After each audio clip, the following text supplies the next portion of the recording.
Shri K Muraleedharan, അതുപോലെ റഹീം ഉൾപ്പെടെയുള്ള പൊതുരംഗത്തെ സഹപ്രവർത്തകരെ, വേദിയിലും സദസ്സിലുമായി സന്നിഹിതരായിട്ടുള്ള മത പണ്ഡിതന്മാരെ, ഇന്ന് ബിരുദം സ്വീകരിക്കാൻ പോകുന്ന 500ഓളം ആളുകൾക്കാണ് നൽകുന്നതെന്ന് എനിക്കിപ്പോൾ അറിയാൻ സാധിച്ചു. വിജ്ഞാനം നമ്മുടെ നാടിൻ്റെ ചരിത്രത്തിലെ ഏറ്റവും പ്രധാനപ്പെട്ട ഒന്നാണ്. ഭാരതമെന്ന വാക്കിൻ്റെ അർത്ഥം തന്നെ ഡോക്ടർ സുകുമാർ അഴീക്കോട് വിശദമായി നിർവചിച്ചത് ഞാൻ വായിക്കാനിടയായ ഒരാളാണ്. ബാസിൽ രഥമുള്ളത്, വിജ്ഞാനത്തിൽ വെളിച്ചത്തിൽ ആഹ്ലാദിക്കുന്നവർ. അങ്ങനൊരു സമൂഹം, ആ സാമൂഹിക സങ്കല്പങ്ങളെ 4 പതിറ്റാണ്ടുകൾക്ക് മുമ്പ് മുതൽ ഞാൻ ഈ സ്ഥാപനവുമായി ബന്ധപ്പെട്ട്, ഉസ്താദുമായുള്ള ബന്ധം കൊണ്ടാവാം, പലപ്പോഴും ഒട്ടേറെ പരിപാടികൾ പങ്കെടുത്തിട്ടുള്ള ആളാണ്. ഒരു പുതിയ തലമുറയെ വാർത്തെടുക്കേണ്ടി വരുമ്പോൾ തന്നിൽ ദൈവം ഏൽപ്പിച്ച ആ ചുമതല നിറവേറ്റി വരുമ്പോൾ, അത് നിറവേറ്റേണ്ടതായ സാഹചര്യത്തിൽ പരമാവധി വിജ്ഞാനത്തിന്, അതും അത്യാധുനികമായ എല്ലാ സംവിധാനങ്ങളും തൻ്റെ സമുദായത്തിലേക്കും പൊതുസമൂഹത്തിലേക്കും എത്തിക്കാൻ ഉസ്താദ് നടത്തുന്ന ശ്രമങ്ങളെ ഞാൻ ആദ്യമായി അഭിനന്ദിക്കുകയാണ്. വാസ്തവത്തിൽ ഈ ഫ്യൂച്ചർ കേരള എന്നുള്ള അജണ്ട മതങ്ങളോട് ബന്ധപ്പെട്ട് ഫ്യൂച്ചർ കേരള എന്ന് പറയുമ്പോൾ ക്രാന്തദർശിത്വമുള്ള ഇന്നത്തെ തലമുറയെ പറ്റിയല്ല, വരാൻ പോകുന്ന തലമുറകളെ പറ്റി പോലും ചിന്തിക്കുന്ന ആളുകൾക്ക്, പ്രസ്ഥാനങ്ങൾക്ക് മാത്രമേ അതിന് സാധിക്കൂ എന്ന് കരുതുന്ന ഒരാളാണ് ഞാൻ. എന്നെ സംബന്ധിച്ചിടത്തോളം ഈ ഒരാഴ്ചക്കുള്ളിൽ മതസംഘടനകളായ പത്തനംതിട്ടയിൽ ക്രിസ്ത്യൻ വിഭാഗത്തിൻ്റെ പുതിയ ഏറ്റവും വലിയ മാർപ്പാപ്പയാൽ നിയോഗിതനായ പിതാവിൻ്റെ സാന്നിധ്യത്തിലൊരു പരിപാടി 4 ദിവസം മുമ്പുണ്ടായിരുന്നു. NSSൻ്റെ താലൂക്ക് യൂണിയൻ്റെ ഉദ്ഘാടനം നിറവേറ്റാൻ പോകേണ്ടി വന്ന ഒരു സന്ദർഭം ഓർക്കുന്നു. SNDPയുടെ അതുപോലെ തന്നെ ഞാൻ പോയിരുന്നു. നാളെ കാസർഗോഡും അത്തരമൊരു പരിപാടിയിൽ 7 മണിക്ക് കാഞ്ഞങ്ങാട് നടക്കുന്ന സമസ്തയുടെ സമ്മേളനത്തിലും പോവുകയാണ്. എനിക്കൊരു പക്ഷേ സമസ്ത ആദ്യമായിട്ടാണ്, ഇവിടെ ജില്ലയിലെ പരിപാടിയിൽ പങ്കെടുപ്പിച്ചിട്ടുണ്ട്, ആദ്യമായിട്ടാണ് ഒരു വലിയ സമ്മേളനത്തിൽ, അവരുടെ 100ാം വാർഷിക സമ്മേളനത്തിൽ ക്ഷണിക്കുന്നത്.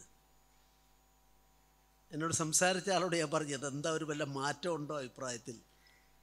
പക്ഷെ ഉസ്താദിനെ സംബന്ധിച്ച് അതല്ല, 4 പതിറ്റാണ്ട് കാലത്തെ മിക്കവാറും ഒട്ടേറെ ശതക്കണക്കിന് പരിപാടികൾ പങ്കെടുത്തിട്ടുണ്ട്. അപ്പോൾ ഈ ഒരു ഫ്യൂച്ചർ കാര്യത്തെക്കുറിച്ച് ചിന്തിക്കുകയും, ഇന്ന് രാവിലെ ചർച്ച ചെയ്യുന്നതായിരുന്നെന്ന് മന്ത്രി ഇവിടെ സൂചിപ്പിക്കുകയുണ്ടായി. വളരെ ശ്ലാഘനീയമായ ഒരു കാര്യമാണ്. കക്ഷിരാഷ്ട്രീയമോ സാമുദായിക ചിന്തകളോ ഒക്കെ പലരും പറയാറുണ്ട്, അതിൻ്റേതായ ന്യായങ്ങൾ എല്ലാവർക്കുമുണ്ട്. ഇവിടെ പങ്കെടുക്കുന്ന 3-4 വ്യത്യസ്തമായ ധാരകളിൽപ്പെട്ട രാഷ്ട്രീയ പ്രവർത്തകന്മാരുടെ ധാരകൾ ഉൾക്കൊള്ളുന്നു. അതിന് വിമർശിക്കാനും വിമർശനം അങ്ങോട്ടും ഇങ്ങോട്ടും പറയാനും അത് പ്രചരിപ്പിക്കാനും ഒക്കെയുള്ള സ്വാതന്ത്ര്യമുണ്ട്. പക്ഷെ ഒന്ന് ഞാൻ പറയാൻ ആഗ്രഹിക്കുന്നു, രാജ്യത്തിൻ്റെ പൊതുവായ പുരോഗമന പരിപാടികളിൽ, വികസന പരിപാടികളിൽ എല്ലാവരും ഒത്തൊരുമിച്ച് നിന്നെങ്കിൽ എന്ന് ആത്മാർത്ഥമായും കരുതുന്ന ഒരാളാണ് ഞാൻ.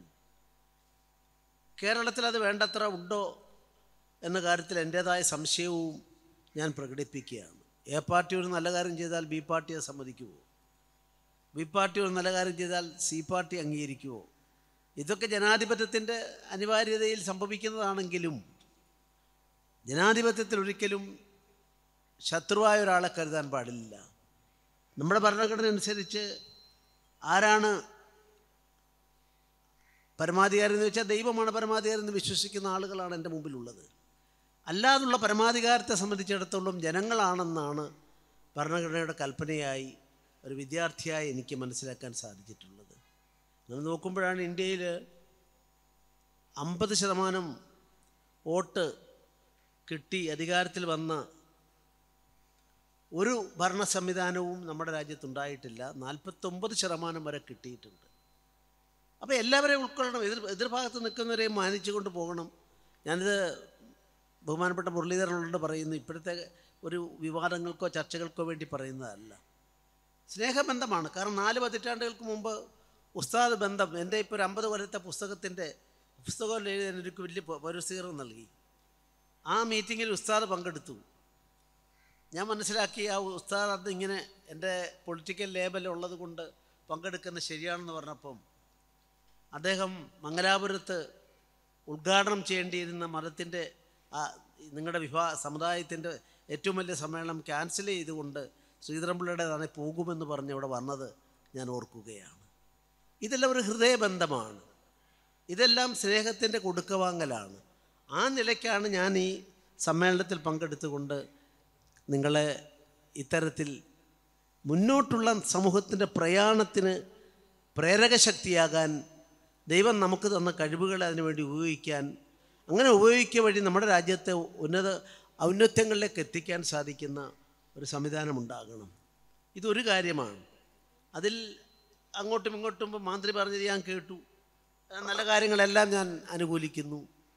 മുരളീധരൻ പറയുന്നതിലും നല്ല കാര്യങ്ങളുണ്ടാവും, അതിനെയും ഞാൻ മുൻകൂട്ടി സ്വാഗതം ചെയ്യുകയാണ്. പക്ഷേ നമ്മുടെ സമൂഹം നേരിടുന്ന ഏറ്റവും വലിയ പ്രശ്നം എന്താ?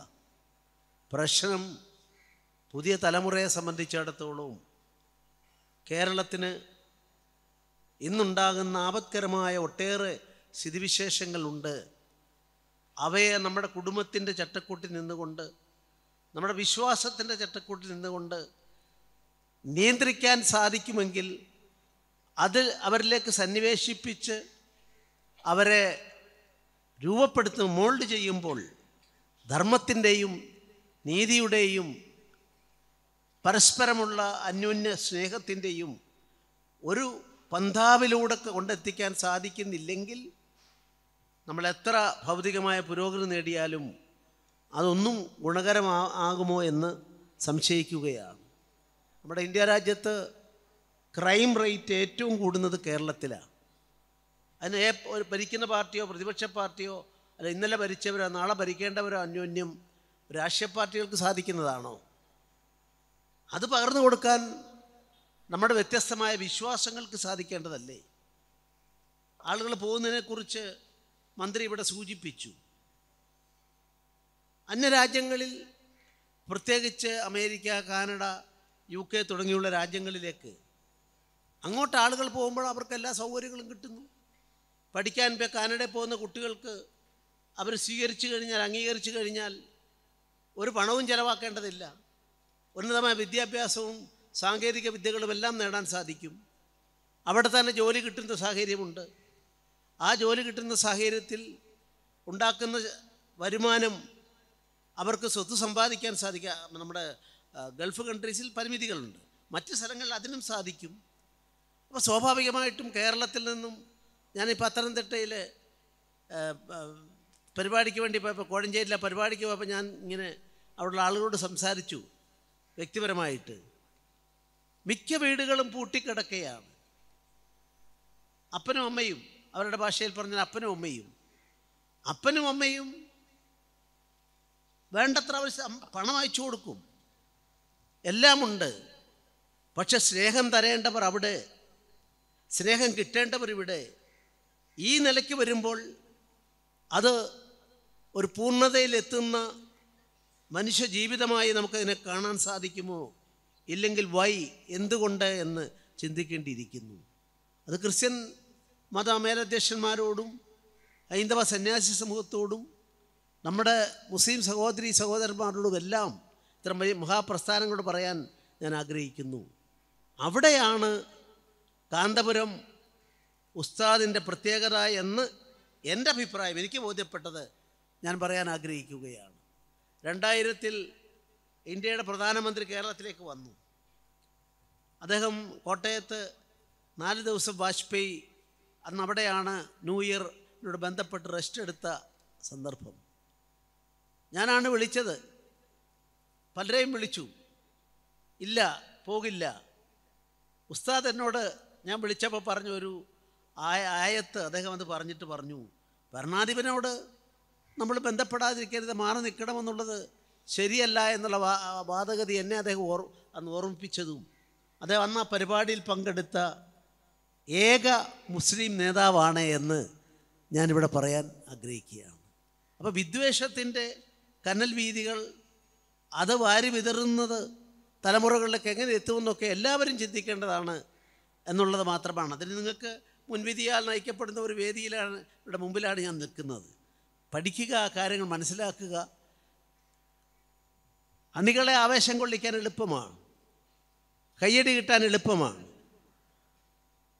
പോസിറ്റീവായി പറയുന്ന കാര്യങ്ങൾക്ക് സ്വീകരിക്കാൻ പുതിയ തലമുറ പ്രത്യേകിച്ച് തയ്യാറുണ്ടോ എന്നുള്ളതാണ് ചോദ്യം.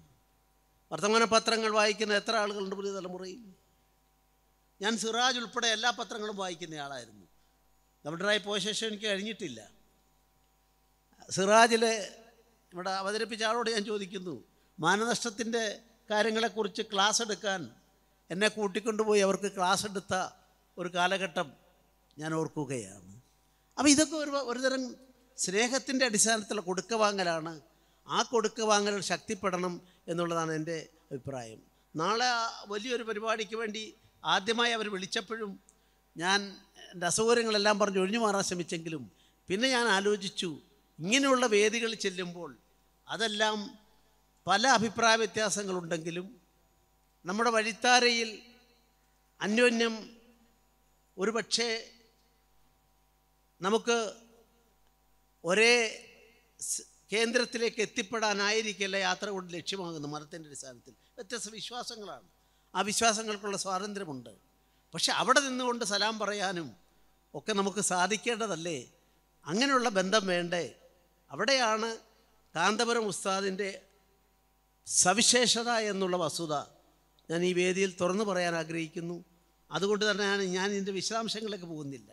പക്ഷെ ലോകമെമ്പാടും നടക്കുന്ന ഒരു മാറ്റം, ഞാൻ ഇസ്ലാമിക രാഷ്ട്രങ്ങളെപ്പറ്റി പറയുന്നില്ല, അതിൻ്റെ കണക്കുകളിലേക്ക് ഞാൻ കടക്കുന്നില്ല.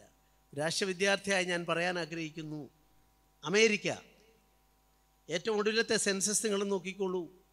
24% ആളുകൾ ആ സെൻസസിലെ ലാസ്റ്റ് കോളത്തിൽ ദൈവവിശ്വാസമില്ല, ദൈവവിശ്വാസത്തിൽ ഞങ്ങളതിൽ വിശ്വാസികളല്ല എന്ന് എഴുതി കൊടുത്തിട്ടുള്ളവരാണ്. UK ബ്രിട്ടനിലെ 46% ആളുകൾ ഞങ്ങൾക്ക് വിശ്വാസമില്ല മതത്തിൽ, ദൈവത്തിൽ എന്ന് പറയുന്നവരാണ്. ചൈനയിൽ 80%-ത്തിനടുത്താണ്. അത് പിന്നെ അങ്ങനെ ആയിരിക്കാം. ജപ്പാൻ 63%. ഇന്ത്യയിൽ അങ്ങനെയല്ല, ഇന്ത്യയിൽ ഏതാണ്ട് 1%-ത്തിലും താഴെയാണ്. അപ്പം ധർമ്മത്തിൻ്റെ അടിസ്ഥാനത്തിൽ ആനോഭദ്ര കൃതവോ എന്ത വിശ്വന്തക, എവിടെ നിന്നും ശുഭചിന്തകൾ വരട്ടെ, സ്വീകരിക്കാം. ഈയൊരു സർവധർമ്മ സമഭാവം പോലെയുള്ള ഭാരതത്തിൻ്റെ ചരിത്രത്തെ, ആ ചരിത്രത്തിൻ്റെ നല്ല വശങ്ങളെ അതൊക്കെ വികലമാക്കാൻ ഞാൻ അതിനൊന്നും ആ വിവാദങ്ങളിലേക്കൊന്നും കടക്കുന്നില്ല. അങ്ങനെയുള്ള ശ്രമങ്ങളിൽ നല്ല മനുഷ്യരെ വാർത്തെടുക്കാൻ, നല്ല ഹിന്ദുവിനെ, നല്ല മുസൽമാനെ, നല്ല ക്രിസ്ത്യാനിയെ, നല്ല ചാർവാകന്മാരെ, യുക്തിവാദികളെ അങ്ങനെയാണ് ചാർവാകന്മാരെന്നാണ് പറയുക. അപ്പോൾ ഇതെല്ലാം വാർത്തെടുക്കാനുള്ള പ്രക്രിയ ഈ സാമൂഹ്യ ജീവിതത്തിൽ ഉണ്ടാകണം. അതിനേറ്റവും കൂടുതൽ സാധിക്കുന്നത് മതപണ്ഡിതന്മാർക്കാണ്, ജ്ഞാനികളായ സ്വാമിമാർക്കാണ്, നമ്മുടെ മറ്റൊരു ക്രിസ്ത്യവിശ്വാസത്തിൻ്റെ ഉന്നതന്മാർക്കാണ്, പിതാക്കന്മാർക്കല്ല തിരുമേനിമാർക്കാണ് എന്ന് ഞാൻ വിശ്വസിക്കുന്നു. അതുമാത്രം ഞാൻ മുന്നോട്ട് വെച്ചുകൊണ്ട് എൻ്റെ ഈ വാക്കുകൾക്ക് വിരാമമിടുന്നു. നമ്മുടെ കേരളം നമുക്ക് ഒത്തൊരുമിച്ച് നിന്നുകൊണ്ട് മുന്നോട്ട് കൊണ്ടുപോകാൻ സാധിക്കണം. വൈരുദ്ധ്യങ്ങളെല്ലാം വൈവിധ്യങ്ങളാക്കി മാറ്റി വൈവിധ്യങ്ങളെ മാനിക്കുന്ന ഒരു മനോഹര ഉദ്യാനത്തിൽ എല്ലാ പുഷ്പങ്ങളും ഉണ്ടാകണം. ഒരു പുഷ്പം മാത്രം പോരാ. ആ പുഷ്പങ്ങളിൽ നിന്നെല്ലാം ഗന്ധവും ഗുണവും നമ്മുടെ നയനങ്ങൾക്ക് ഭംഗിയുമെല്ലാം ലഭിക്കുന്ന ഒരു കാലഘട്ടമാണ് ഈ നാടിന് ആവശ്യമായിട്ടുള്ളതെന്നുള്ള എൻ്റെ അഭിപ്രായം കൂടി നിങ്ങളുടെ മുമ്പിലേക്ക് സമർപ്പിച്ചുകൊണ്ട് ഞാൻ എല്ലാവർക്കും ഈ അവസരത്തിൽ നന്മ നേരുന്നു. Thank you very much. Jai Hind, Jai Bharat.